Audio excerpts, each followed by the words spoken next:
расман варзигари тоҷик Фатҳиддин Собиров зидди варзигари арманӣ Аяк Казарян рӯзи 21 май дар турнири ACA 139 муҳориба дар вазни 61 кг мегзарад. аз турнир бошад дар шаҳри Москва дар майдони ЦСКА баргузор мегардад.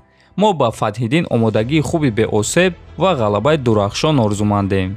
ассалому алайкум дӯстон, хушомадем ба шабакаи мо. дар навори имрӯза оиди тозатарин ва муҳимтарин хабарҳо аз ҷаҳони ММА гап мезанем. лайкро зер кунед, мо боша наворро оғоз мекунем. дӯстон, агар шумо аз кам будани риш ва рехтани мӯи сар танқисӣ кашен, пас мо ба шумо ширкати шифофарморо тавсия медиҳем. дар ин ширкат ҳамчунин доруҳо барои хароб ва фарбеҳшавӣ, барои хунукзадагӣ, равғани сиёҳдона ки ба ҳамаи дардҳо даво мебахшанд ва дигар доруҳои гиёҳӣ. ва аз ҳама муҳим он аст ки доруҳои ин ширкат гиёҳӣ ва оригиналанд. худи ҳозир ба номерҳои дар рӯи экран буда занг занед ва ҳатман аз номи канали Паҳлавон гап занед. ҳамин гуна шумо ҳам моро дастгирӣ мекунед ва ҳам доруҳои даркории худро дастрас мекунед. топови ҷангвари UFC дар вазни сабук Дастин Порье ба ҳамаи рақибони худ муроҷиати сахт кард. шумо бачаҳо, бисёритон дар UFC қалбакиед. бесаброна имкониятро интизорам ки ягон касро шиканам. ман ба шумо ваъда медиҳам ки дафъаи оянда ягон касро сахт шикаст медиҳам. ин мактуби маро сахранид кунед, навиштааст Порье. хотиррасон мекунам ки Дастин Порье охирон маротиба дар қафас бо чемпион Чарлз Оливера вохӯрда буд ва бо тариқи сабмишн шикаст хӯрда буд ва ин дуюм муҳорибаи унвонии ӯ буд ва дар ҳар дуи муҳорибаҳои унвонӣ Дастин Порьеро чемпионҳо нафасгир карда буданд.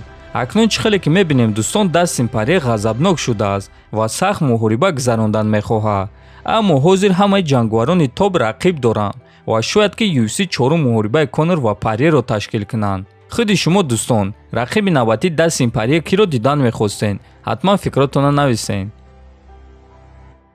чорум рақами рейтинги UFC дар вазни нимёна Гилберт Бёрнс нигоҳ нокарда ба мағлубияти худ дар муҳориба зидди Ҳамзат Чимаев боварӣ дорад ки сазовори муҳорибаи калон аст. аз рӯи суханҳои Бёрнс ӯ омода аст ки дар қафас бо Нейт Диаз вохӯрад ва ҳатто розӣ аст ки дар ин муҳориба гӯштингро истифода набарад. ман набояд ки боз як имконияти дигар ба ягон ҷангвари дар хайп буда диҳам. ба ман муҳорибаи калон дар кор аст. ман мефаҳмам ки барои муҳорибаи унвонӣ ман бояд роҳи дарозро тай карда дусе ғалабаи дурахшон ба даст биёрам. ман бо ин чиз розиам, аммо ба ҳар ҳол ман муҳорибаи калон гирифтан мехоҳам. ман медонам ки ба Нейт Диаз муҳориба дар кор аст. ин муҳорибаи олиҷаноб хоҳад шуд. ман ҳатто дар шартнома ба қайд мегирам ки ягон текдаун намегзаронам. муҳориба танҳо дар стойка. ба ман ин вариант писанд аст. Нейт Диаз ё ин ки бародари ӯ Ник, шояд ки Масвидал. аммо ҳозир ман бояд ки дар фикри худбарқароркунӣ бошам, гуфтааст Бёрнс. дӯстон, ба фикри ман Гилберт Бёрнс зидди хорхи Масвидал муҳорибаи хуб мешуд. ҳар дуяшон дар муҳорибаҳои охирони худ шикаст хӯрдагиянд ва дар рейтинг ба якдигар наздиканд. фикр мекунам ки муҳорибаи онҳо беҳтарин муҳориба мешуд. топови ҷангвари вазни нимёнаи UFC Билол Муҳаммад ба ситораи UFC Ҳамзат Чимаев ва трештокери UFC Колби Ковингтон визов дод. Колби Ковингтон доимо ба ҷангварони вазни сабук визов медиҳад. биё бо ҷангвари ҳақиқии вазни нимёна муҳориба гузарон, тарсончак. ман ҷангвари ҳақиқии вазни нимёнаам. ман дар ҷангҳо ғолиб шудагиам. ман хорхи Масвидал баъди 2 мағлубият ва Тайрон Вудли баъди 5 мағлубият нестам. ман ҷангваре ҳастам ки 8 ғалабаи пайдарҳам дорам. биё ва бо ҷангвари ҳақиқӣ муҳориба гузарон.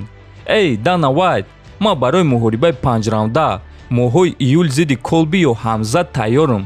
ба ман танҳо занг зан, тамом, гуфтааст Муҳаммад.